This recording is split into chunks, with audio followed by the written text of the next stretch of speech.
Welcome friends, সবাইকে স্বাগত জানাই আমাদের চ্যানেল অ্যান এডুস্পিয়ারে। আজকে একটি অত্যন্ত গুরুত্বপূর্ণ টপিক নিয়ে আলোচনা করব। বিশেষ করে ডব্লিউবিএসএসসি ইউজিসি নেট এক্সাম যারা এডুকেশন সাবজেক্টের উপরে আছো, এবং ডব্লিউবি টেট, সি টেট, এই সমস্ত এক্সামে কিন্তু এই টপিকটি থেকে কোশ্চেন আসে।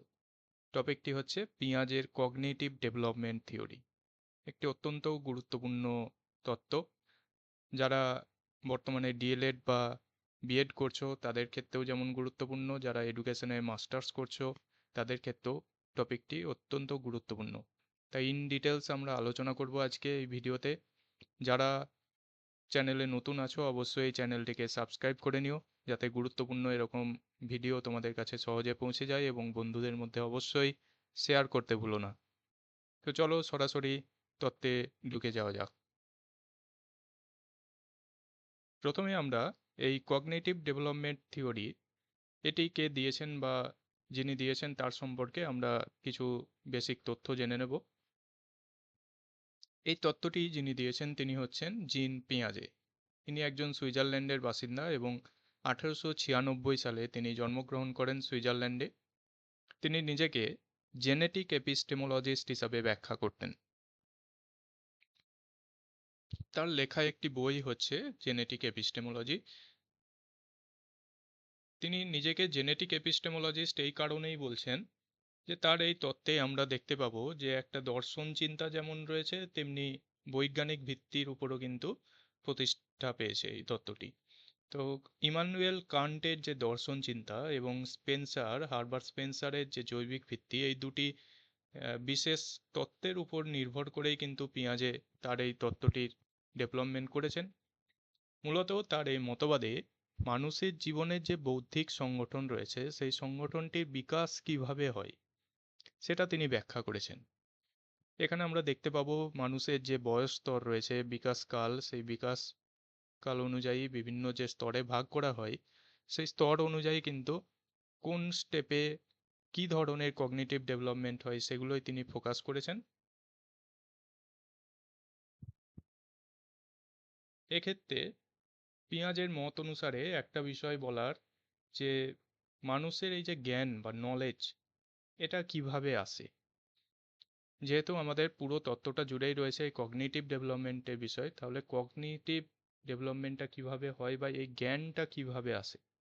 পিঁয়াজে বলছেন যে মানুষের জ্ঞান হচ্ছে জন্মগত বিষয় নয়, অর্থাৎ মানুষের জ্ঞান জন্মগত কোনো সংগঠনের মধ্যে থাকে না, এটা হচ্ছে এক প্রকার অর্জিত বিষয়। অর্থাৎ মানুষ যখন পরিবেশে, সমাজে যখন বসবাস করে, পরিবেশে থাকতে থাকতে বিভিন্ন বিষয়ের সাথে মিথস্ক্রিয়া করতে করতে শেখে। এই জন্যই জ্ঞান হচ্ছে অর্জিত, কোনো জন্মগত বিষয় কিন্তু নয়। তো এই পেঁয়াজের তত্ত্ব পড়ার আগে আমরা বেশ কয়েকটি পাবলিকেশন সম্পর্কে জেনে নেব, তার লেখা বই এবং পেপার। যেমন the language of thought of the child, judgment and reasoning in the child's conception of the physical world, moral judgment of the child, the origin of intelligence in the child, the psychology of intelligence, mental imagery in the child, the psychology of the child, science of education and the psychology of the child. এরকম বেশ কয়েকটি publication রয়েছে। তো এগুলো আমাদের একটু জেনে রাখতে হবে, বিভিন্ন এক্সামে কিন্তু এই ধরনের পাবলিকেশন বা বই সংক্রান্ত কোশ্চেন কিন্তু থাকে। নেক্সট আমরা যে বিষয়টিতে যাব সেটি হচ্ছে স্কিমা। পিঁয়াজের তত্ত্ব বা এই কগনিটিভ ডেভেলপমেন্ট থিওরি পড়তে গেলে আমাদের বেসিক কিছু কনসেপ্ট আগে ক্লিয়ার করতে হবে। প্রথমত যেটি হচ্ছে স্কিমা। যদিও এই স্কিমার ধারণা দেন সর্বপ্রথম হচ্ছেন আর্ট বার্টলেট। আর্ট বার্টলেট নামে একজন ব্যক্তি, তিনি সর্বপ্রথম 1932-এ 1932-তে স্কিমার ধারণা দেন। এই স্কিমা কি? স্কিমা হচ্ছে এক ধরনের মানসিক কাঠামো বা জ্ঞানের একটা সংগঠনের একক। এক কথায় বলতে গেলে স্মলেস্ট ইউনিট অফ নলেজ, জ্ঞানের একটা ক্ষুদ্রতম ইউনিট বা একক হচ্ছে এই স্কিমা। তো এই জ্ঞানটা কীরকম না কোনো একটা নির্দিষ্ট মুহূর্তে অর্জিত যে সমস্ত তথ্যসমূহ সেগুলোর একটা একক সংগঠনই হচ্ছে আমাদের এই স্কিমা। তাহলে এটা কীরকম হবে না আমাদের যে জন্ম মুহূর্ত রয়েছে সেই জন্ম মুহূর্তের পর থেকে এটা শুরু হচ্ছে এবং সারা জীবনব্যাপী আমরা বিভিন্ন বিষয় শিখছি, সেই কারণে আমাদের সারা জীবনব্যাপী এই স্কিমা কিন্তু সম্প্রসারিত হচ্ছে। তাহলে এটা জন্ম মুহূর্তের পর থেকে শুরু হয়ে একেবারে সারা জীবনব্যাপী সম্প্রসারিত হতে থাকে। উদাহরণস্বরূপ বলা যায় এখানে যেটি রয়েছে যে একটা শিশু একটা কুকুর দেখলো, কুকুর দেখে তার সম্পর্কে একটা সে নিজের মতো করে ধারণা তৈরি করছে যে কুকুরের 4টি পা আছে, একটি লেজ আছে, মুখ আছে, 2টি চোখ আছে। এরকমভাবে সে তার নিজের মতো করে একটা কনসেপ্ট তৈরি করলো। তো এটি হচ্ছে অ্যাকচুয়ালি স্কিমা। এবার স্কিমা কিভাবে গঠন হয় বা পরবর্তী ক্ষেত্রে ডেভেলপ হয় সেই জায়গাগুলোও আমরা আলোচনা করব। তো পরবর্তী স্লাইডে কি আছে দেখে নিই। এই স্কিমা তৈরি হতে বা ডেভেলপ করতে গিয়ে আমাদের দুটো বিষয় খুব গুরুত্বপূর্ণ। কি কি দুটো বিষয়? একটি হচ্ছে অ্যাডাপ্টেশন। অ্যাডাপ্টেশন বা বাংলায় বলতে হলে এটা হচ্ছে অভিযোজন। অভিযোজন প্রক্রিয়াটা কি না আমরা যে কোনো একটা পরিস্থিতি বা সিচুয়েশনের মধ্যে পড়লে সেখান থেকে কিভাবে আমরা সেটা মানিয়ে নিচ্ছি বা সেখান থেকে কিভাবে আমরা বেরিয়ে আসতে পারছি, সেই সিচুয়েশনগুলো ওভারকাম করতে পারছি, সেরকম একটি বিষয়। অর্থাৎ সঠিকভাবে সঙ্গতি বিধান বা মানিয়ে নেওয়ার ক্ষমতাই হচ্ছে অ্যাডাপ্টেশন বা অভিযোজন। এক্ষেত্রে দুটি প্রক্রিয়া জড়িত, একটি হচ্ছে অ্যাসিমিলেশন, অন্যটি হচ্ছে অ্যাকোমোডেশন। অ্যাসিমিলেশন এটি বাংলা হচ্ছে আত্তীকরণ। অ্যাসিমিলেশনটা কি না নতুন কোনো তথ্য আমাদের পূর্বের বিদ্যমান যে স্কিমা সেখানে যখন যুক্ত হয় সেটাই হচ্ছে অ্যাসিমিলেশন। অর্থাৎ নতুন কোনো তথ্য বা চিন্তাধারা যখন আমাদের নলেজের মধ্যে যুক্ত হচ্ছে সেটাই হচ্ছে সিম্পলি অ্যাসিমিলেশন। অন্যদিকে অ্যাকোমোডেশন যেটা, এটা হচ্ছে তথ্যটা চেঞ্জ হয়ে আমাদের স্কিমার মধ্যে যুক্ত হচ্ছে। এর ফলে আমাদের স্কিমার যে স্ট্রাকচার সেটা কিন্তু কিছুটা হলেও চেঞ্জ হয়। কারণ নতুন তথ্যের পরিপ্রেক্ষিতে যখন আমাদের বিদ্যমান যে স্কিমা সেই স্কিমার যখন পরিবর্তন করি আমরা, অর্থাৎ নতুন তথ্য চিন্তাধারা আমরা নিজেদের মতো করে যখন বুঝে নিই, কোনো জটিল বিষয়কে আমরা যখন নিজেদের মতো করে আত্মস্থ করার চেষ্টা করি, সেই প্রসেসটাই হচ্ছে অ্যাকোমোডেশন। এক্সাম্পল স্বরূপ যদি বলা হয়, এখানে অ্যাসিমিলেশন বলতে এখানে একরকম উদাহরণ দেওয়া আছে, এছাড়াও আরও একটা বলছি। কোনো একটা শিশু তার পাড়াতে বা গ্রামে একরকম কুকুর দেখেছে। এবার সে অন্য কোথাও গেছে, বেড়াতে গেছে, সেখানে গিয়ে অন্য প্রজাতির একটা কুকুর দেখলো। এবার কি হলো, তার যে পূর্বের যে ধারণা ছিল একটা কুকুর সম্পর্কে এই এই জিনিসগুলো হয় বা এই কালার হতে পারে, এইরকম আকৃতি হতে পারে, দেখতে এরকম হতে পারে, কিন্তু অন্য জায়গায় যখন সে গেল একটি অন্য প্রজাতির কুকুর সে দেখলো।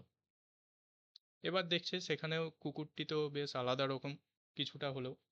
তাহলে তার যে নতুন এই জ্ঞান হলো বা তথ্য সে পেল, সেটা যখন তার নলেজের মধ্যে ইনপুট করছে সেটি হচ্ছে অ্যাসিমিলেশন।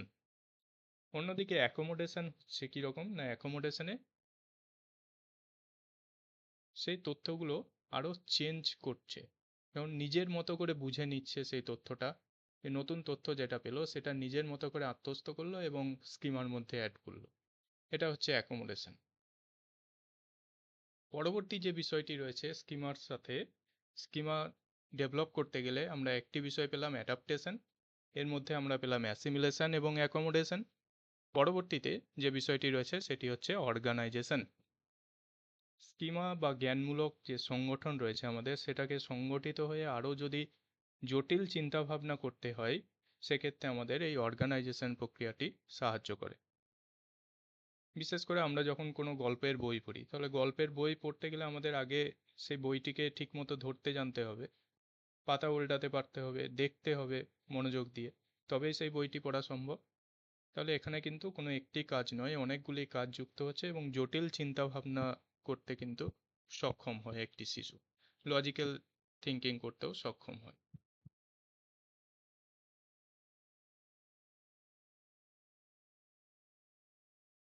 নেক্সট আমরা আরেকটু স্পেসিফিক আকারে জেনে নেব। অ্যাসিমিলেশন বলছে এখানে information will be change but the structure of schema remain unchange.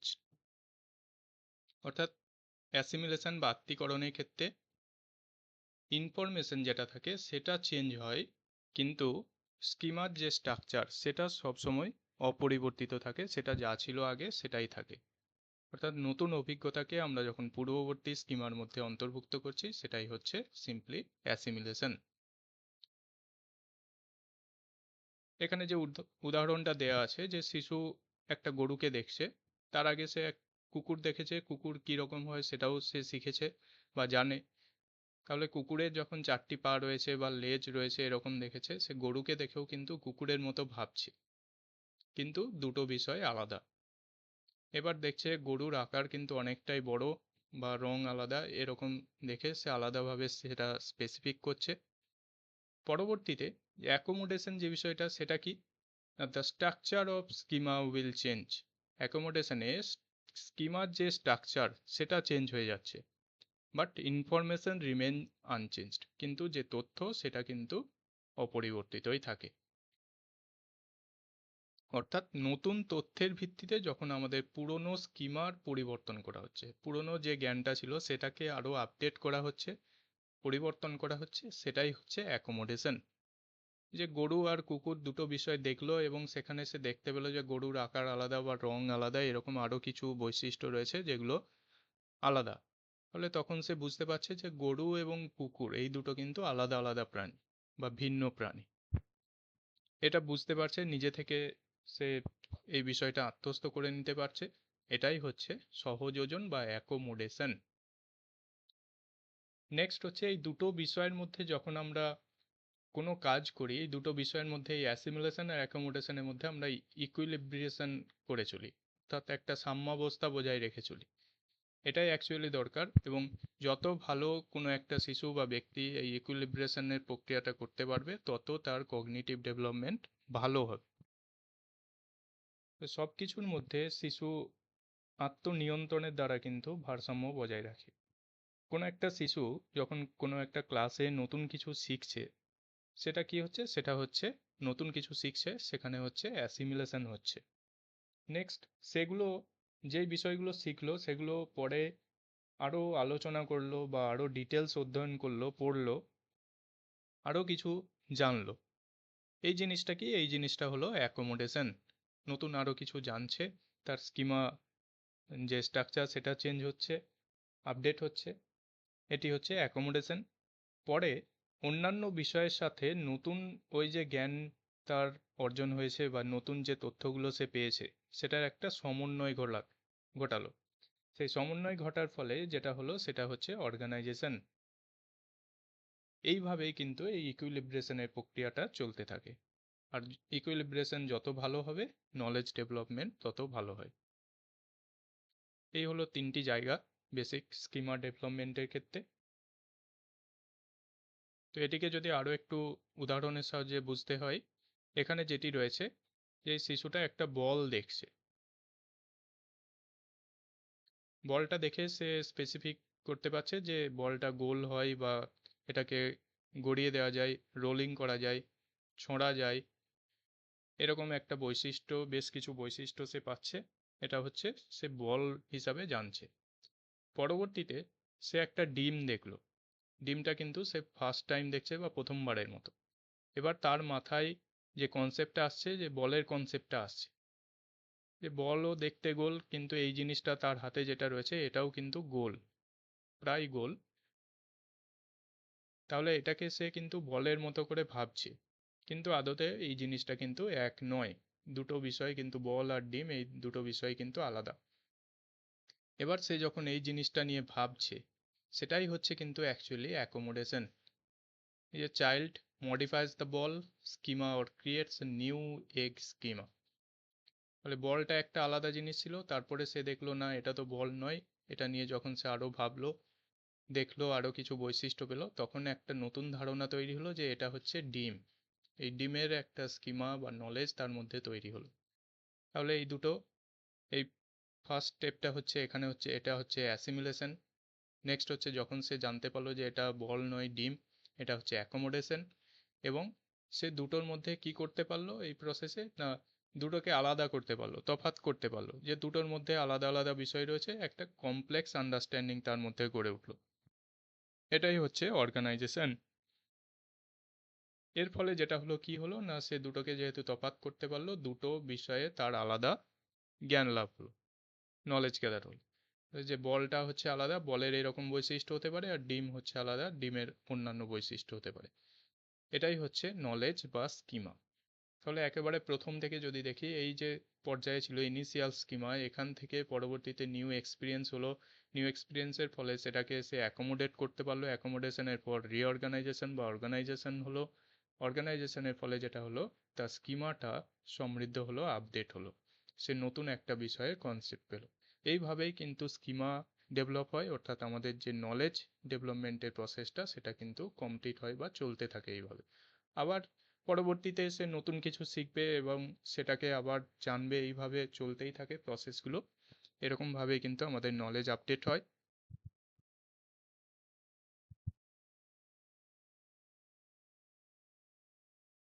তো পরবর্তীতে আমরা দেখে নিই পেঁয়াজের যে থিওরি রয়েছে সেখানে কয় ধরনের স্টেপের বা স্টেজের কথা তিনি বলেছেন। তিনি মূলত 4টি স্টেজের কথা বলেছেন।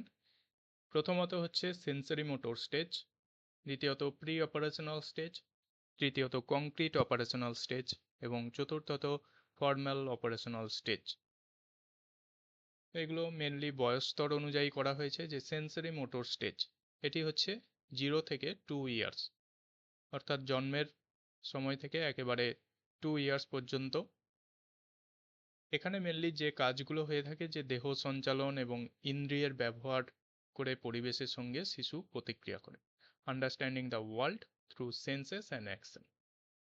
এছাড়াও অবজেক্ট পার্মানেন্স এখানে দেখা যায়। এই অবজেক্ট পার্মানেন্সের ধারণা ডেভেলপ হতে শুরু করে। Next step pre operational stage, এটা হচ্ছে 2 to 7 ইয়ার্স, 2 থেকে 7 বছর। এই স্তরে শিশুরা বিভিন্ন সংকেত ব্যবহার করে, তারা সিম্বলিক ল্যাঙ্গুয়েজ ইউজ করতে পারে, অনেকটা ইগোসেন্ট্রিক হয় এই স্তরে, এরকম বিভিন্ন বৈশিষ্ট্য রয়েছে। পরবর্তীতে কংক্রিট অপারেশনাল স্টেজ, যেটা 3 নম্বর স্টেপ, এটা হচ্ছে 7 থেকে 11 বছর। এই স্তরে শিশুরা যেটা করতে পারে, লজিক্যাল থিঙ্কিং করতে পারে, কোনো একটা বিষয় সেটা নিয়ে তারা যৌক্তিক চিন্তা ভাবনা করতে পারে, কোনো বস্তু বা বিষয়ে শ্রেণীবিভাগ করতে পারে, বিপরীত চিন্তা ভাবনা করতে পারে, এরকম কনসেপ্টগুলো এই স্তরে ডেভেলপ হয়। এখানে মেনলি লজিক্যাল থিঙ্কিংয়ের শুরুর দিকটা হয়, পরবর্তীতে সেটা কিন্তু ফুললি ডেভেলপ করে ফর্মাল অপারেশনাল স্টেজে। নেক্সট যে 4 নম্বর বা চূড়ান্ত স্টেপ, সেটা হচ্ছে 12 বছরের পর বা 11+ ইয়ার্সও ধরা হয়।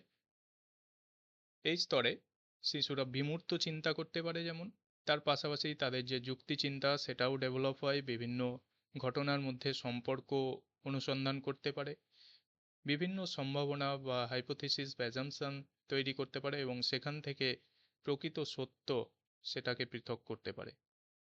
এরকম বিভিন্ন বৈশিষ্ট্য আমরা দেখে থাকি। তো এই 4টে স্টেপ নিয়ে ডিটেলস আলোচনা করব। প্রথমত যে স্টেপটি রয়েছে সেন্সরি মোটর স্টেজ, এটি জেনে নিই। সেন্সরি মোটর স্টেজ, এটি আমরা বললাম যে বয়স স্তরটা হচ্ছে 0 to 2 ইয়ার্স। এখানে মেনলি দেহ সঞ্চালন এবং ইন্দ্রিয়ের ব্যবহার করে পরিবেশের সঙ্গে শিশু প্রতিক্রিয়া করে। মেনলি এখানে বেশ কিছু রিফ্লেক্স অ্যাকশন দেখা যায়। তার ভিত্তিতেও কিন্তু 6টা স্টেপে ভাগ করা হয়েছে, এই যেমন reflex activity, primary circular reaction, secondary circular reaction, coordination of secondary schemes, tertiary circular reaction, primitive mental representation. এরকম 6টি সাব স্টেজে ভাগ করা হয়। তো প্রথমে এর যদি কয়েকটা বৈশিষ্ট্য দেখে নিতে হয়, যে যেটা বলছিলাম যে ইন্দ্রিয় ব্যবহার করতে পারে, সেন্স অর্গানগুলোকে ইউজ করে কাজ করতে পারে, ফলে ইন্দ্রিয় এবং শারীরিক কার্যকলাপের মাধ্যমে শেখে, বস্তু স্থায়িত্ব সম্পর্কে ধারণা গড়ে উঠতে শুরু করে, অবজেক্ট পার্মানেন্সের ধারণা কিন্তু এই স্তরেই শুরু হয়, অনুকরণ করতে পারে, ইমিটেটিভ বিহেভিয়ার যেটাকে বলা হয়, অনুকরণের মাধ্যমে শেখে বা অনুকরণ করতে পারে। এর সাথে এই স্তরের সাথে যুক্ত ইম্পর্টেন্ট যে ওয়ার্ডসগুলো সেগুলো আমাদের জেনে রাখতে হবে, যে একটা হচ্ছে রিফ্লেক্স অ্যাকশন, ইমিটেটিভ বিহেভিয়ার, অবজেক্ট পার্মানেন্স, এরকম।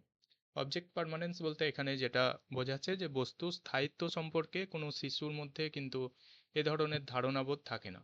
যে কোনো একটা বস্তু বা ব্যক্তিকে যদি শিশুদের কাছ থেকে দূরে সরিয়ে নিয়ে যাওয়া হয়, তাহলে কিন্তু তারা মনে করে যে আর ওই বস্তুটি বা ব্যক্তিটি তার কাছে নেই। এই বিষয়টাকে পিঁয়াজে আবার বলেছেন যে বস্তুর স্থায়িত্ব সম্পর্কে চেতনার অভাব হিসাবে ব্যাখ্যা করেছেন। তো এই ধরনের ধারণা কিন্তু এই স্তরেই শুরু হয়। তো পরীক্ষাতে যেভাবে কোশ্চেনগুলো আসে এই ধরনের, যে রিফ্লেক্স অ্যাকশন কোন স্তরে দেখা যায় বা অবজেক্ট পার্মানেন্স কোন স্তরে দেখা যায়, এইভাবে কিন্তু কোশ্চেন আসে। এই স্তরে বেশ কয়েকটা উপপর্যায় বা সাবস্টেজ রয়েছে, যেটা হচ্ছে ফার্স্ট হচ্ছে রিফ্লেক্স অ্যাক্টিভিটি বা প্রতিবর্ত ক্রিয়া। এটি মেনলি 0 থেকে 1 মাস বা জন্ম থেকে 1 মাস, এই সময়কালে কি হয়, এই সময়কালে প্রথম মাসে শুধু কতকগুলো সহজাত ক্রিয়া সম্পর্কে কিন্তু শিশু সচেতন হয়। শিশুর যে জন্মগত প্রতিবর্ত ক্রিয়া, যেমন চোষণ করা, আঁকড়ে ধরা, কান্না, এইগুলোই মেনলি দেখা যায়। এর বাইরে আর কিছু করতে পারে না। এই প্রাথমিক যে প্রতিবর্ত ক্রিয়া সেগুলো সম্পর্কে শিশু অবগত থাকে। দ্বিতীয় পর্যায় হচ্ছে প্রাথমিক বৃত্তাকার প্রতিক্রিয়া বা প্রাইমারি সার্কুলার রিঅ্যাকশন স্টেজ। এই প্রাইমারি সার্কুলার রিঅ্যাকশন স্টেজের সময়কাল হচ্ছে 1 থেকে 4 মাস। 1 থেকে 4 মাস এই স্তরে শিশুরা কি করে, এই স্তরে শিশুরা কিছু কিছু কাজ করতে শুরু করে এবং সেটা বারবার করতে চায় বা কোনো একটা কাজকে রিপিট করে প্রতিবার। শিশুর নিজের যে শরীর কেন্দ্রিক আনন্দদায়ক কাজ, যেগুলো তাদের মেনলি বডি রিলেটেড, সেগুলোকেই বারবার সে করতে চায়। যেমন আঙুল চোষা বা হাত নাড়ানো, এরকম যেগুলো বডি রিলেটেড। তৃতীয় স্তর, এটা হচ্ছে সেকেন্ডারি সার্কুলার রিঅ্যাকশন স্টেজ। এটি হচ্ছে 4 থেকে 8 মাস সময়কাল পর্যন্ত হয়ে থাকে। এই স্তরে শিশু যে কাজগুলো করে থাকে, মেনলি যে বাইরের বস্তু সেগুলো নিয়ে কাজ করে এবং আকর্ষণীয় ফল পাওয়ার জন্য তা পুনরাবৃত্তি করে।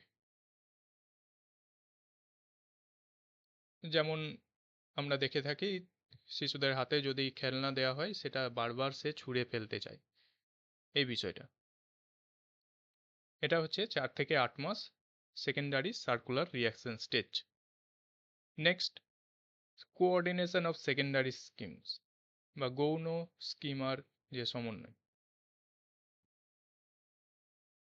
এটাকে আরেকটি নামেও পরিচিত রয়েছে এই বিষয়টি, যে কোঅর্ডিনেটর অফ রিঅ্যাকশন। এটির সময়কাল হচ্ছে 8 থেকে 12 মাস। 8 থেকে 12 মাস এই স্তরে শিশু যেটা করে, নির্দিষ্ট লক্ষ্য অর্জনের জন্য একাধিক কাজ সে সমন্বয় করে চলতে চায়। যেমন খেলনা পাওয়ার জন্য তার সামনে কোনো যদি বাধা থাকে সেটাকে সরিয়ে ফেলতে চায়। অর্থাৎ শিশু যদি তার চলার পথে যেদিকে সে হাঁটছে সেখানে যদি কোনো বাধা থাকে সেটাকে সরিয়ে ফেলতে চায়।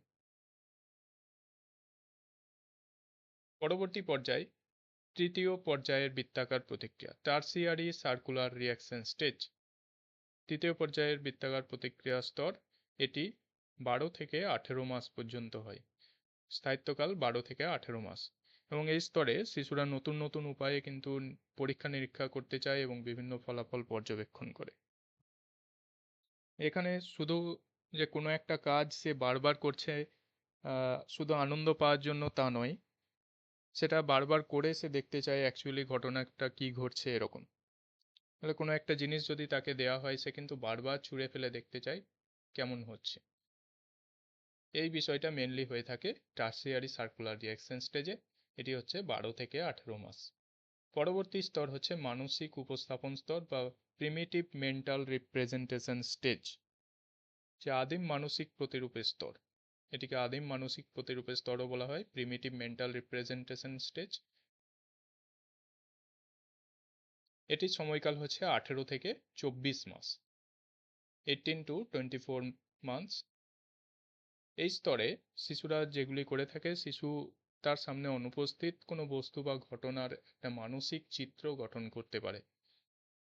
এই স্তরেই মেনলি কিন্তু অবজেক্ট পার্মানেন্স সম্পূর্ণভাবে বিকশিত হয়।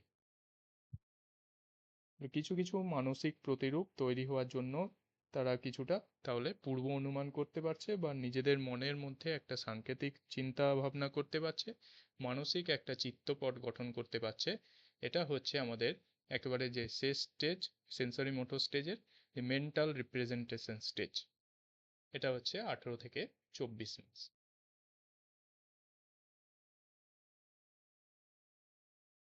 পরবর্তী যে স্টেজটি রয়েছে pre operational stage. Pre operational স্টেজের যে সময়কাল আমরা পেয়েছি সেটা হচ্ছে 2 থেকে 7 বছর।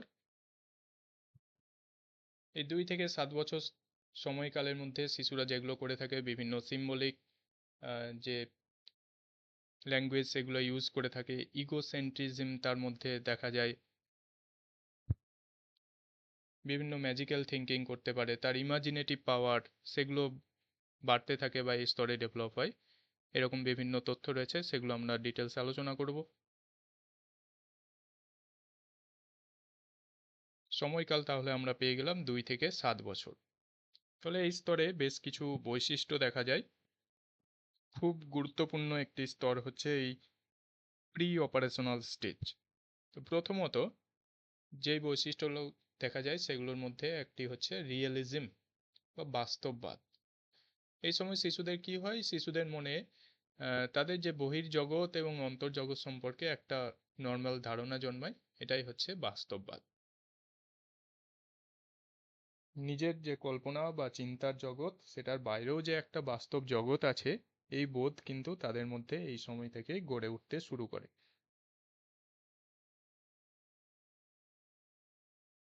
পরবর্তী স্তর হচ্ছে, পরবর্তী যে বৈশিষ্ট্য সেটি হচ্ছে ডিফার্ড ইমিটেশন। ডিফার্ড ইমিটেশন বা বিলম্বিত অনুকরণ। এই স্তরে কি করে, এই স্তরে শিশুরা এই বিলম্বিত অনুকরণটা কীরকম না, এই প্রি অপারেশনাল স্টেজে শিশুরা কোনো কিছু পর্যবেক্ষণ করে, কিছু সময় পরে সেটিকে আবার কিন্তু অনুকরণও করে। যেমন আমরা ন্যাচারালি দেখে থাকি, ছোট বাচ্চারা স্কুলে তাদের যে শিক্ষক শিক্ষিকারা কোনো রকমভাবে পড়িয়েছেন বা শিখিয়েছেন, সেই শেখানো যে অঙ্গভঙ্গি বা অ্যাটিটিউড, জেস্চার পশ্চার, সেগুলো এসে কিন্তু বাচ্চারা বাড়িতে কিন্তু অনুশীলন করে বা অনুকরণ করে। সেই রকম কিছু কিছু আচরণ আমরা দেখতে পাই। এইগুলোই হচ্ছে বিলম্বিত অনুকরণ বা ডিফার্ড ইমিটেশন। নেক্সট হচ্ছে অ্যানিমিজম। এই স্তরে একটি গুরুত্বপূর্ণ বৈশিষ্ট্য হচ্ছে অ্যানিমিজম বা সর্বপ্রাণবাদ। অর্থাৎ শিশুরা এখানে জীব জড় বস্তুর মধ্যে পার্থক্য করতে পারে না, তারা সব কিছুকেই কিন্তু জীবিত বলে ধরে নেয়। অর্থাৎ সবার মধ্যে প্রাণ আছে এরকমই কিন্তু ধরে নেয়। এটিই হচ্ছে অ্যানিমিজম বা সর্বপ্রাণবাদ। এটিও কিন্তু খুব গুরুত্বপূর্ণ এই স্তরের ক্ষেত্রে। এছাড়াও ইগোসেন্ট্রিজম দেখা যায়, আত্মকেন্দ্রিকতা। শিশুরা অন্যের দৃষ্টিভঙ্গি বুঝতে পারে না, তারা নিজেদের চিন্তায় নিজেদের মধ্যেই তারা মগ্ন থাকে। সেন্ট্রেশন, এটি একটি গুরুত্বপূর্ণ বৈশিষ্ট্য, যে একটা মাত্র বৈশিষ্ট্যের উপর কিন্তু মনোযোগ দেয়, কোনো একটা নির্দিষ্ট বিষয়ের উপর তারা মনোযোগ দিয়ে চলে। ইরিভার্সিবিলিটি, এটিও দেখা যায় এই স্তরে। এটিও একটি গুরুত্বপূর্ণ বৈশিষ্ট্য, যে কোনো কাজকে তারা কিন্তু উল্টোভাবে চিন্তা করতে পারে না। অর্থাৎ একদিক থেকে ফরওয়ার্ড চিন্তা করতে পারছে, কিন্তু ব্যাকওয়ার্ডভাবে তারা কিন্তু সেটা আর আসতে পারছে না। অর্থাৎ উল্টো দিক থেকে তারা কিন্তু সেই বিষয়টা ভাবতে বা চিন্তা করতে পারে না। এই জন্য ইরিভার্সিবিলিটি এই জিনিসটা দেখা যায় এই প্রি অপারেশনাল স্টেজে, যেটা পরবর্তী স্টেজ কংক্রিট অপারেশনাল স্টেজে কিন্তু সেটা সলভ হয়ে যায়। পরবর্তী ক্ষেত্রে তারা বিপরীত চিন্তা কিন্তু করতে পারে, সেটাও আমরা দেখব।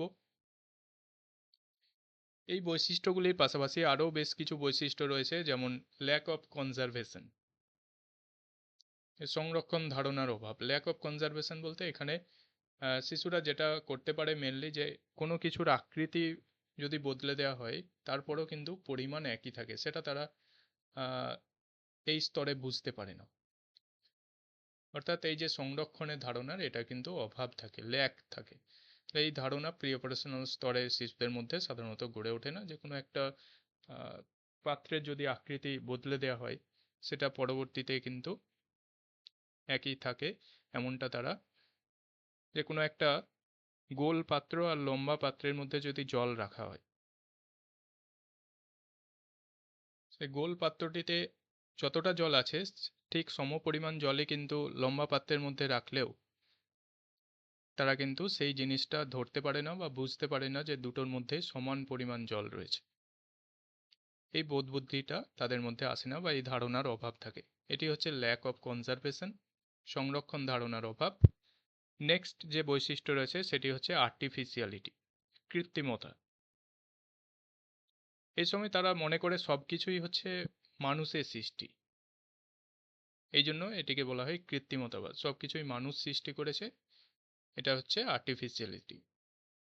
এছাড়াও ট্রান্সডাক্টিভ রিজনিং, অবযুক্তিপূর্ণ বিচার এই স্তরে দেখা যায়। এই সময় শিশুর যে বিচার বুদ্ধি সেগুলো মূলত হচ্ছে অযৌক্তিক। অযৌক্তিক এই কারণেই যেমন সে বলে সূর্য থেমে আছে কারণ এটি গোল, বা সূর্যের রং হলুদ এই জন্য সূর্য থেমে গেছে, এরকম চিন্তাভাবনা বা যুক্তি তার কাছ থেকে পাওয়া যায়, যেগুলো সম্পূর্ণই ভ্রান্ত। সেই জন্যই এই স্তরে ট্রান্সডাক্টিভ রিজনিং, এটা এই অবযুক্তিপূর্ণ বিচার এই জিনিসটা দেখা যায়। পরবর্তী যে বৈশিষ্ট্য রয়েছে সিম্বলিক প্লে, প্রতীকী ক্রীড়া। অর্থাৎ কোনো কিছুর ভান করে, যখন শিশুরা কোনো কিছু খেলছে বা কোনো কিছু কাজ করছে সেখানে সে নানা রকম ভান করে, প্রতীকী ক্রীড়া করে, যেমন ঘুমের ভান করা বা খাওয়া বা লেখার ভান করা এরকম। এছাড়াও ড্রয়িং করতে পারে এই স্তরে। এই স্তরে শিশুরা মানসিক যে প্রতিরূপ, তাদের যে মনের মধ্যে যে চিন্তা ভাবনাটা ঘুরছে মনের মধ্যে, সেটাকে তারা আঁকার মাধ্যমে প্রকাশ করতে ভালোবাসে। এই সময় তারা কিছু না কিছু সবসময় আঁকার চেষ্টা করে। অর্থাৎ ড্রয়িংয়ের যে স্কিল সেটাও কিন্তু এই স্তরের থেকেই গড়ে উঠতে শুরু করে। এরকম বেশ কিছু বৈশিষ্ট্য আমাদের এই প্রি অপারেশনাল স্টেজে আমরা দেখতে পাই। পরবর্তী স্তর, সেখানে যাওয়ার আগে আরও কয়েকটা বৈশিষ্ট্য আছে, যেমন মেন্টাল অ্যাক্টিং, রূপক অভিনয়। এই যে ঘুমিয়ে পড়ার ভান করে বা কোনো কিছু ভাবতে ভালোবাসে, এই জিনিসটা কিন্তু এক ধরনের রূপক অভিনয়ের মতো বা মেন্টাল অ্যাক্টিং। মানসিক প্রতিকল্পত গঠন হয়, আমরা দেখলাম যে যেগুলো মানসিক চিন্তা ভাবনা সেগুলো তারা আঁকার মাধ্যমে প্রকাশ করতে ভালোবাসে। বিভিন্ন ঘটনাকে তারা পরিবর্তন বা অনুমান করতে পারে না যেহেতু, সেই জন্য আহ, এটা মেনলি ওই মানসিক স্তরেই থাকে। ল্যাঙ্গুয়েজ, ভাষা, এই স্তরে শিশুরা চিন্তার বাহন হিসাবে ভাষাকে ব্যবহার করে। অর্থাৎ তারা বিভিন্ন ধরনের ল্যাঙ্গুয়েজ কিন্তু এখানে ইউজ করে, মেনলি সিম্বলিক ল্যাঙ্গুয়েজ তারা ইউজ করে, বিভিন্ন ধরনের শব্দ বা সাউন্ড করে, যেগুলো দেখে আমরা কিন্তু ন্যাচারালি বুঝে নিই যে তারা কি বলতে যাচ্ছে। তাই এই স্তরে শিক্ষক বা অভিভাবকদের একটা গুরুত্বপূর্ণ ভূমিকা হবে, কারণ তার জন্য একটা ভালো পরিবেশ রচনা করা, যাতে ওই শিশুটা প্রাপ্তবয়স্কদের সঙ্গে ভালোভাবে কথা বলার সুযোগ পায়, সেরকম একটা পরিবেশ তৈরি করে দেওয়া, যেটা পরবর্তীতে তার কিন্তু ভাষার বিকাশে অনেকটাই সাহায্য করবে। পরবর্তী স্তর কংক্রিট অপারেশনাল স্টেজ।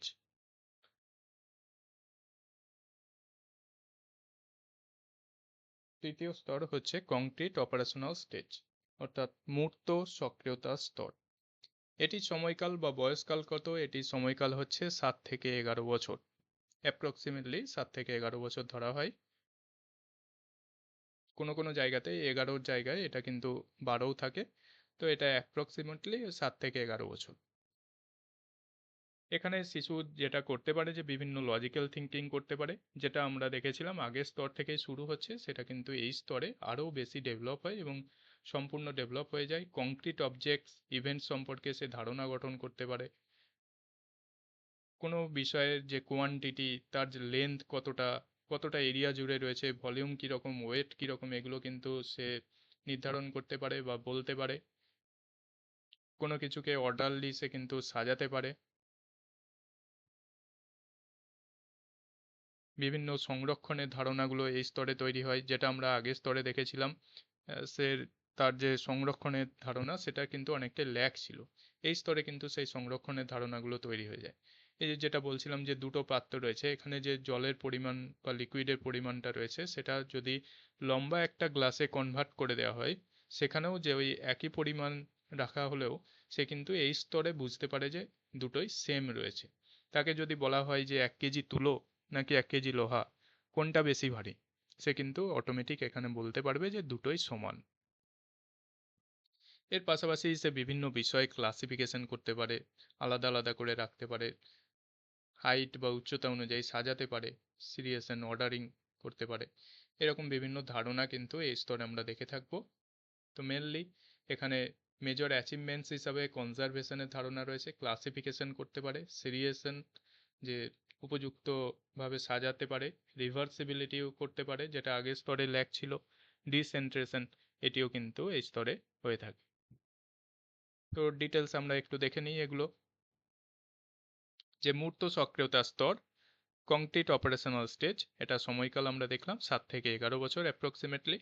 তো মূল বৈশিষ্ট্য এখানে যে যৌক্তিক চিন্তাভাবনা করতে পারে এখানে, সেটার একটা সূচনা হচ্ছে। পরবর্তীতে এই যৌক্তিক চিন্তার একটা প্রপারলি ডেভেলপ কিন্তু আমরা পেয়ে যাব যে ফর্মাল অপারেশনাল স্টেজে। বাস্তব বস্তু নিয়ে যুক্তি দিয়ে বিচার বিশ্লেষণ করার ক্ষমতা কিন্তু এই স্তর থেকেই গড়ে উঠতে শুরু করে। সমস্যা সমাধানের ক্ষমতা বৃদ্ধি পায়। এই স্তরের সাথে যুক্ত বেশ কিছু গুরুত্বপূর্ণ ধারণাগুলি হচ্ছে যে কনজারভেশন, ক্লাসিফিকেশন, সিরিয়েশন, রিভার্সিবিলিটি। কনজারভেশন কি? কনজারভেশন বা সংরক্ষণের যে ধারণা, যে আকৃতি পরিবর্তন হলেও পরিমাণ কিন্তু তার অপরিবর্তিত থাকে। ওই যে গ্লাসের ঘটনাটা বলছিলাম, যে একটা পাত্র যেই অবস্থাতে আছে সেখানে যে পরিমাণ লিকুইড বা কোনো কিছু রয়েছে, সেটার আকৃতি যদি বদলে দেওয়া হয় কিন্তু সমপরিমাণ জিনিস কিন্তু অন্য পাত্রেও রাখা হয়েছে, সেটা কিন্তু তারা বুঝতে পারে। এরকম একটা সংরক্ষণের ধারণা তাদের মধ্যে প্রপারলি গড়ে ওঠে। ক্লাসিফিকেশন, শ্রেণীবিভাগ করতে পারে, কোনো বস্তুকে বিভিন্ন শ্রেণীতে ভাগ করতে পারে। যে একটা ঝুড়িতে আপেল, কলা, লেবু এরকম করে বিভিন্ন ফল রয়েছে, তাকে বলা হলো তুমি ওখান থেকে আপেলগুলি আলাদা করো, সে কিন্তু ওই আপেলগুলি আলাদা করতে পারবে। এরকম একটা বিভিন্ন ক্লাসিফিকেশনের ধারণাও তার মধ্যে গড়ে ওঠে। সিরিয়েশন, ক্রমবিন্যাস, ছোট থেকে বড় বা বড় থেকে ছোট এভাবে সাজাতে পারে। রিভার্সিবিলিটি, এই স্তরেও রিভার্সিবিলিটি দেখা যায়, যে কোনো কাজকে সে উল্টোভাবে চিন্তা করতে পারে বা ব্যাকওয়ার্ডে আসতে পারে। আগের স্তরে যেটা হচ্ছিল, এই রিভার্সিবিলিটি কিন্তু অভাব ছিল বা সেখানে ল্যাক হতো, কিন্তু এই স্তরে কংক্রিট অপারেশনাল স্টেজে কিন্তু সেটা পুরোপুরি সলভ হয়ে যায় এবং সে যেমন সামনে থেকে এগিয়ে যেতে পারে, আবার পিছন থেকেও কিন্তু চিন্তা ভাবনা করতে পারে।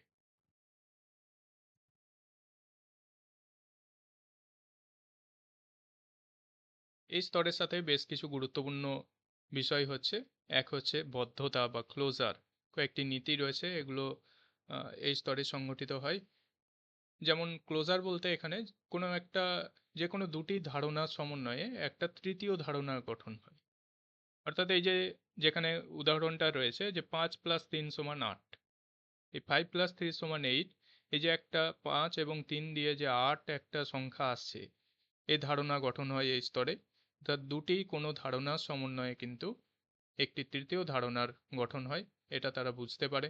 পরিবর্তনশীলতা, রিভার্সিবিলিটি, এই স্তরে পরিবর্তনশীলতা লক্ষ্য করা যায়, যে প্রত্যেক ধারণাকে অন্য ধারণায় পরিবর্তন করা যায়। যেমন এই 5+3 দিয়ে 8 হচ্ছে, আবার কিন্তু এই 5-3 দিয়ে যে 2 হতে পারে, এখানে একটু মিস্টেক আছে, এটা হচ্ছে ইকুয়াল চিহ্ন হবে, 5-3=2 বা 2, এটাও যে হতে পারে, এই ধারণাও কিন্তু তাদের মধ্যে গড়ে ওঠে। সংযুক্তি বা অ্যাসোসিয়েটিভিটি, দুইয়ের বেশি ধারণার সংযুক্তির ফলে কিন্তু কোনো ক্রম অনুসরণের এখানে প্রয়োজন হয় না, এটাই হচ্ছে সংযুক্তি। এছাড়াও রয়েছে অভেদ বা আইডেন্টিটি, যে দুটো পরস্পর বিপরীত ধারণা, সেখানে এই দুটো ধারণাকে আমরা যদি সমন্বয় করি, যে ধারণার সৃষ্টি হয় সেটা হচ্ছে শূন্যতার ধারণা। যেমন আমরা +2 আর -2 যদি যোগ করি, +2 আর -2 যোগ করলে কিন্তু সেটা হয়ে যাবে 0। যে দুটো পরস্পর বিপরীত ধারণা, সেটা যদি আমরা একসাথে করে দিই, সমন্বয় করে দিই, সেখান থেকে আমরা কি পাবো? 0 পাবো। এই শূন্যের ধারণা কিন্তু তাদের মধ্যে গড়ে ওঠে। পারস্পরিক ক্রিয়া, ইন্টারঅ্যাকশন, যে শ্রেণীগত কোনো ধারণার পুনরাবৃত্তি করলে তার পরিবর্তন অ্যাকচুয়ালি হয় না, সেটা একই থাকে। যেমন এখানে সকল মানুষ প্লাস দিয়ে সকল মানুষ করা হয়েছে, দুটোই শ্রেণীগত ধারণা, সকল মানুষ প্লাস সকল মানুষ, এখান থেকে নতুন কিছু নিশ্চয়ই আসবে না। সেটা কি আসবে? যেটা ছিল সেটাই আসবে, সকল মানুষই আসবে। তাহলে এরকম কিন্তু পারস্পরিক ক্রিয়া বা ইন্টারাকশনও করতে পারে, এই ধরনের ধারণাগুলোও কিন্তু তাদের মধ্যে গড়ে ওঠে এই কংক্রিট অপারেশনাল স্টেজে। পরবর্তী যে স্টেজটি রয়েছে সেটি হচ্ছে পেঁয়াজের কগনিটিভ ডেভেলপমেন্টের চূড়ান্ত স্তর, সেটি হচ্ছে ফর্মাল অপারেশনাল স্টেজ। যৌক্তিক সক্রিয়তা স্তর বা নিয়মতান্ত্রিক সক্রিয়তা স্তরও বলা হয়। এটির বয়সকাল বা অ্যাপ্রক্সিমেট সময়কাল হচ্ছে 11+ ইয়ার্স,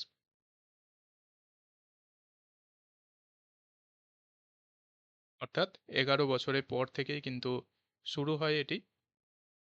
এই স্তরে শিশু মূলত যে কাজগুলি করে থাকে, বিভিন্ন অ্যাবস্ট্রাক্ট থিঙ্কিং করে থাকে, হাইপোথেটিক্যাল ডিডাকটিভ রিজনিং করে থাকে, প্রপোর্শনাল রিজনিং করতে পারে, কম্বিনেশনাল থিঙ্কিং করতে পারে এবং মেটাকগনিশন, এটা খুব গুরুত্বপূর্ণ পার্ট, এই মেটাকগনিশন করতে পারে কিন্তু এই ফর্মাল অপারেশনাল স্টেজে।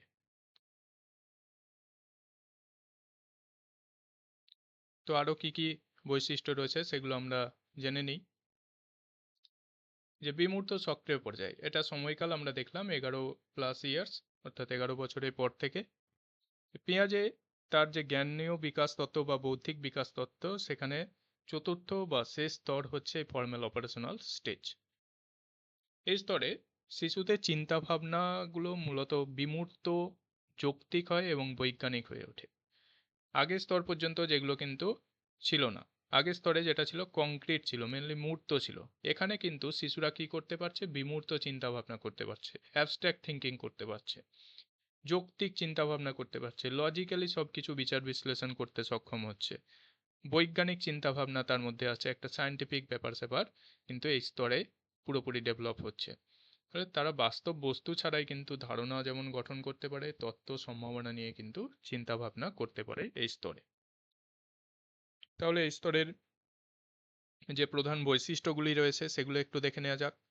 যে প্রথমত হচ্ছে বিমূর্ত চিন্তা, যে অ্যাবস্ট্রাক্ট থিঙ্কিং করতে পারে, যে শিশুরা এমন কোনো বিষয় নিয়ে চিন্তা করতে পারে যা কিন্তু সরাসরি দেখা বা স্পর্শ করা যায় না, এমন কিছু বিষয় নিয়ে কিন্তু তারা চিন্তা ভাবনা করতে পারে, যেমন জাস্টিস, ফ্রিডম, ডেমোক্রেসি, লাভ, এরকম বিষয়গুলো কিন্তু আমরা সরাসরি চোখে দেখতে পাই না, কিন্তু এগুলোকে তারা চিন্তা ভাবনার মধ্যে নিয়ে আসতে পারে।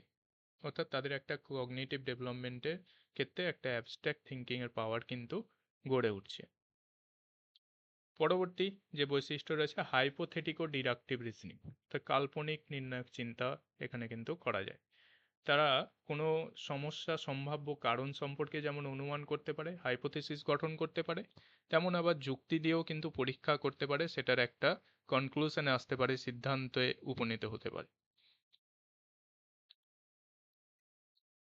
যেমন এখানে যে উদাহরণটি রয়েছে, যে একটা ছাত্র, সে হয়তো একটি বাগানে গাছ লাগিয়েছে, এবার গাছটি হয়তো সূর্যালোকের অভাবে বাড়ছে না, সে তখন কি করলো, ওই গাছটিকে প্রপার সূর্যালোকের কাছে নিয়ে গেল, যাতে সেখানে ভালোভাবে রোদ বা সূর্যালোক আসে, সেরকমভাবে সেই জায়গাতে রেখে সে কিন্তু সেটাকে আরও ফলাফলটাকে পর্যবেক্ষণ করতে চাইলো। এইভাবে কিন্তু সে হাইপোথিসিস যেমন গঠন করতে পারে যে কি হতে পারে, সেটাও কিন্তু পরবর্তীতে পরীক্ষা নিরীক্ষার মাধ্যমে সে দেখতে চায়। পরবর্তী যে বৈশিষ্ট্যটি সেটি হচ্ছে বৈজ্ঞানিক সমস্যা সমাধান বা বৈজ্ঞানিক চিন্তাধারাকে কাজে লাগানো, সায়েন্টিফিক প্রবলেম সলভিং। যে কোনো সমস্যায় তার কাছে আসুক না কেন, সেই সমস্যার সমাধানে কিন্তু সে বৈজ্ঞানিক পদ্ধতি বা উপায় কিন্তু অবলম্বন করে। কোনো একটা পরীক্ষায় কোনো একটা উপাদান, যে তার ফলাফল কি ঘটছে, তার জন্য কোন বিষয়টা দায়ী, সে কিন্তু এখানে পরীক্ষা নিরীক্ষা করে বিচার করতে চায় বা পরীক্ষা নিরীক্ষার মাধ্যমে সেটা কিন্তু বের করে। অর্থাৎ বিভিন্ন সমস্যা সমাধানের ক্ষেত্রে সে কিন্তু এই বৈজ্ঞানিক চিন্তাভাবনাকে কাজে লাগিয়ে সেগুলো সমস্যার সমাধান করে থাকে। পরবর্তী যে বিষয়টি রয়েছে প্রস্তাবনামূলক চিন্তা বা প্রপোজিশনাল থিঙ্কিং, বলতে এখানে মেনলি যে বাস্তব ঘটনা, যেগুলো বাস্তব ঘটনার উপর নির্ভর না করে শুধুমাত্র বক্তব্য বা প্রস্তাবের ভিত্তিতে যুক্তি দিয়ে সে বিচার বিশ্লেষণ করতে চায়। যেমন একটা উদাহরণ এখানে রয়েছে যে সব মানুষ মরণশীল, রাহুলও একজন মানুষ, সুতরাং রাহুল মরণশীল। এভাবে কিন্তু সে চিন্তা ভাবনা করতে পারে বা প্রপোজিশনাল যে থিঙ্কিং, তার যে পাওয়ার, সেটা কিন্তু এই স্তরে গড়ে ওঠে। ফিউচার ওরিয়েন্টেড থিঙ্কিং, তো ভবিষ্যৎ লক্ষ্য তার কি, বা কোন পেশায় সে নিযুক্ত হতে চায়, তার জীবনের পরিকল্পনা কি রয়েছে সে সম্পর্কে কিন্তু নিজে চিন্তা ভাবনা করতে পারে।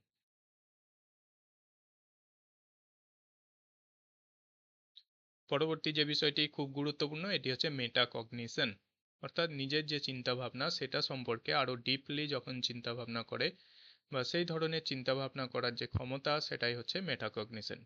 এই thinking about thinking, metacognition means thinking about thinking. নিজের যে চিন্তা ভাবনা সেটাকে আরো ডিপলি যখন চিন্তা ভাবনা করার সামর্থ্য বা ক্ষমতা তার মধ্যে গড়ে ওঠে সেটাই হচ্ছে মেটাকগনিশন। যে সে কোনো একটা হয়তো এক্সাম দিয়েছে বা এক্সাম দেওয়ার পর সেটা অ্যানালিসিস করছে, দেখছে তার কোশ্চেনের উত্তরটি ভুল হয়েছে। এবার সে নিজে থেকেই ওটা উদ্যোগ নিয়ে চিন্তা ভাবনা করতে থাকে যে কেন ভুল হলো বা কোন জায়গাটা ভুল হলো এবং সেটার জন্য তার কি করণীয়। এইভাবে কিন্তু নিজেই প্রবলেম সলভ করতে পারে এবং ডিসিশন নিতে পারে। এই জিনিসটাও কিন্তু এই স্তরে দেখা যায়। তো পরবর্তীতে আরও একটা বিষয় রয়েছে যেটাই আমাদের সরাসরি এই ফর্মাল অপারেশনাল স্টেজের সাথে যুক্ত, সেটি হচ্ছে আইএনআরসি গ্রুপ। আইএনআরসি এটা হচ্ছে 4 ধরনের মানসিক রূপান্তর বা মেন্টাল ট্রান্সফরমেশনের একটা সমষ্টি। I for identity, N for negation, R for reciprocity এবং সি ফর কোরিলেশন। এই 4টি বিষয় কিন্তু এই স্টেজেই দেখা যায়, ফর্মাল অপারেশনাল স্টেজে। আই আই ফর আইডেন্টিটি মানে হচ্ছে কোনো একটা কিছুর যে পরিচয় বা অপরিবর্তিত অবস্থা সেটা বোঝায়।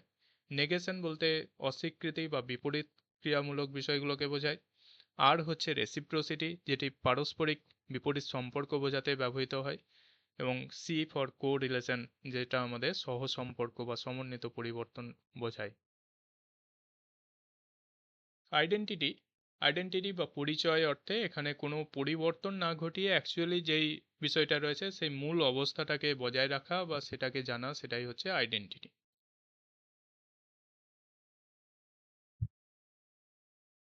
নেক্সট হচ্ছে নেগেশন বা নেতিবাচক চিন্তাভাবনা বা নেতিবাচক রূপান্তর। কোনো একটা ক্রিয়ার তার কোনো একটা কাজে তার সম্পূর্ণ বিপরীত প্রতিক্রিয়া যখন পাওয়া যায় সেটাই হচ্ছে নেগেশন। যেমন আমরা যদি 5 ধাপ বা 6 ধাপ সামনের দিকে এগিয়ে যাই, আবার পিছনে 5 ধাপ বা 6 ধাপ পিছিয়ে আসা, এই বিষয়টা। বা +5 থেকে যদি আমরা -5-এর দিকে যাই, তাহলে +5 আর -5-এ কিন্তু এই যে জিনিসটা যাওয়া আসা বা আপওয়ার্ড ব্যাকওয়ার্ডের জায়গাটা এটাই। এর ফলে যেটা হয় এখানে দ্বিতীয় যে কাজটি আমরা করে থাকি প্রথম কাজটিকে, সেই কাজটি কিন্তু বাতিল করে দেয়। অর্থাৎ অ্যাকচুয়ালি আমরা যেখানে ছিলাম সেটাতেই এসে পৌঁছে যায়, কোনো পরিবর্তন সেভাবে হয় না। নেক্সট হচ্ছে রেসিপ্রোসিটি। আর ফর রেসিপ্রোসিটি, যে পারস্পরিকতা। একটা সম্পর্কের বিপরীত কিন্তু সমতুল্য রূপ আমরা এখানে দেখতে পাই। যে এ যদি বি এর থেকে বড় হয় তাহলে বি হলো এ এর থেকে ছোট।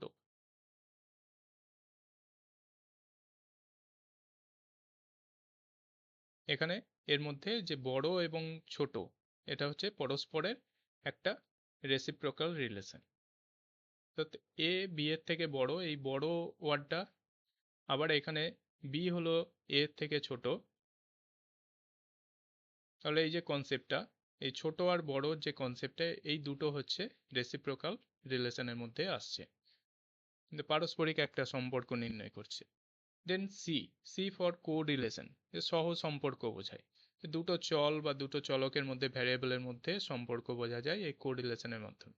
যেমন আমরা কোনো জায়গা যাচ্ছি, যেতে গেলে আমাদের যদি খুব তাড়াতাড়ি সেখানে যেতে হয়, সময় যদি কম ব্যবহার করতে হয়, সেখানে আমাকে গতিবেগ বাড়াতে হবে, তাহলে গতি বাড়লে সময় কমে। বা আমরা যদি পড়াশোনা করি, পড়াশোনার ক্ষেত্রে আমরা যদি বেশি পড়াশোনা করি আমাদের জ্ঞান অনেকটা বৃদ্ধি পায়। এরকম বিভিন্ন চলকের মধ্যে যে পরিবর্তন বা সম্পর্ক যুক্ত রয়েছে সেগুলোই বোঝা যায়, এটাই হচ্ছে কোরিলেশন বা সহসম্পর্ক। তাহলে আমরা এতক্ষণ পেঁয়াজের যে কগনিটিভ ডেভেলপমেন্ট থিওরি আলোচনা করলাম, সেখানে মেনলি 4টে স্টেজ পেলাম, যে sensory motor stage, pre operational stage, concrete operational stage এবং formal operational stage. Sensory motor stage, যেটা আমরা সময়কালটা পেয়ে গেলাম 0 থেকে 2 years. Concrete operational Pre-operational stage 2 to 7 years, concrete operational stage 7 to 11 years, formal operational stage 11 plus years. এই স্তরে যে যে বৈশিষ্ট্যগুলি দেখা যায়, ওয়ান শট হিসাবে আমরা যদি দেখে নিই, সেন্সরি মোটর স্টেজে ইন্দ্রিয় এবং অঙ্গ সঞ্চালনের মাধ্যমে শেখার বিষয়গুলো দেখলাম, অবজেক্ট পারমানেন্সের কথা পেলাম, ইমিটেশনের কথা পেলাম। প্রি অপারেশনাল স্টেজে ল্যাঙ্গুয়েজ ডেভেলপমেন্ট, সিম্বলিক থিঙ্কিং, ইগোসেন্ট্রিজম, এই সমস্ত বিষয়গুলো আমরা পেয়েছি। কংক্রিট অপারেশনালে যেমন পেয়েছি যৌক্তিক চিন্তাভাবনা, লজিক্যাল থিঙ্কিং, কনজারভেশন, ক্লাসিফিকেশন, সিরিয়েশন, এগুলো পেয়েছি। ফর্মাল অপারেশনাল স্টেজে আমরা দেখেছি বিমূর্ত চিন্তা ভাবনা করতে পারে, বৈজ্ঞানিক যুক্তি দিয়ে বিচার বিশ্লেষণ করতে পারে, নিজের সমস্যা নিজেরাই সমাধান করতে পারে, এরকম বিষয়গুলো আমরা পেয়েছি। তো এই হলো পিঁয়াজের কগনিটিভ ডেভেলপমেন্ট থিওরি। যদি ভিডিওটি ভালো লেগে থাকে অবশ্যই একটি লাইক করতে ভুলো না এবং বন্ধুদের মধ্যে অবশ্যই একটি শেয়ার করে দিও। ধন্যবাদ।